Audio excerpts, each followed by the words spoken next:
This video is for... I have your device here, your single gun handgun safe that Safewell has been updating bit by bit. I want to talk about the holes on this side of the box. Then I want to discuss the gaps at the front of this. Then I'll take this apart and talk about the guts inside of here. First, this hole in a previous version of this device, RPNB is selling. I was able to exploit this hole with a piece of coat hanger wire. There's shielding in here now, but it's not enough. If somebody is industrious and determined, you can still bend a piece of coat hanger wire that will reach the release. I'm able to get this thing open about 1 out of every 10 attempts. And I'll try it right now.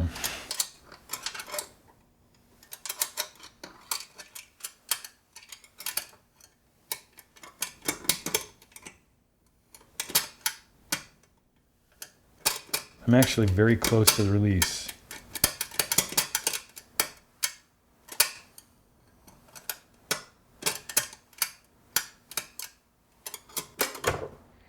So it does work. You can open this thing with coat hanger wire.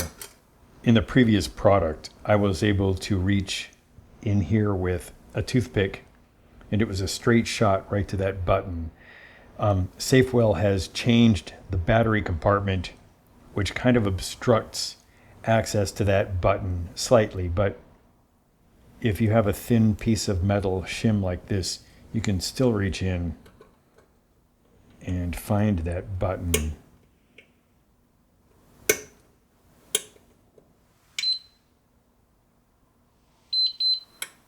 Four, three, two, one.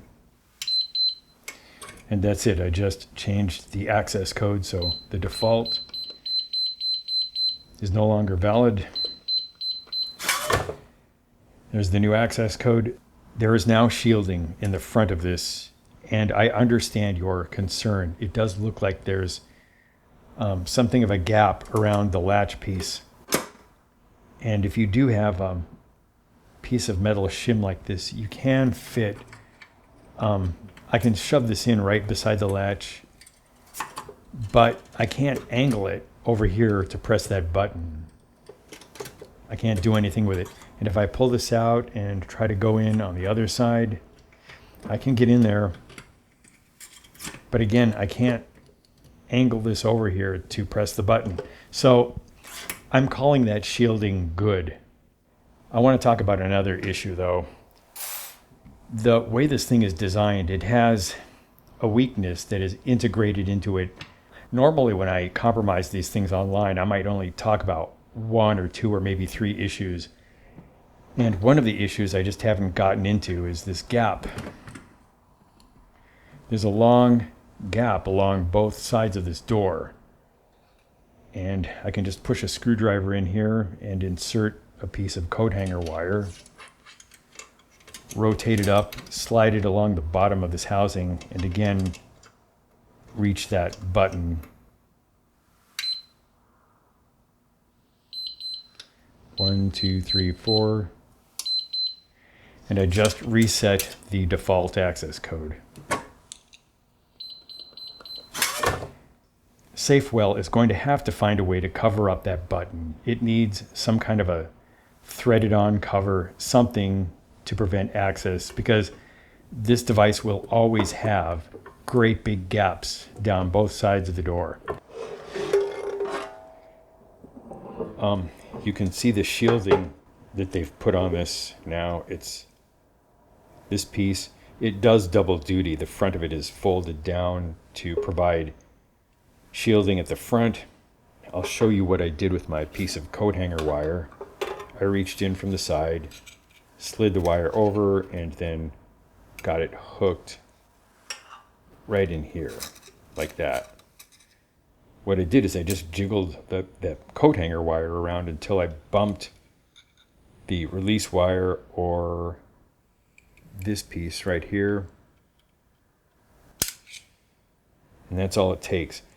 I really don't think that worrying about additional shielding is the solution.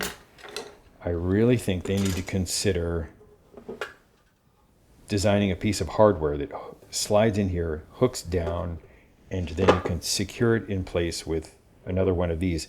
This is the screw that holds this onto the mounting plate on the wall. That's all they need, is a piece of hardware that slides in here, slips down, and then the owner would thread this in from the inside. The holes are covered, problem solved. What else do I need to talk about? Well, I need to talk about this button. They're going to have to come up with some way to cover that. Again, there's no point in worrying about some fancy way to shield this thing. They need a cover for this, maybe thread a hole around the button so that you could screw in a plastic piece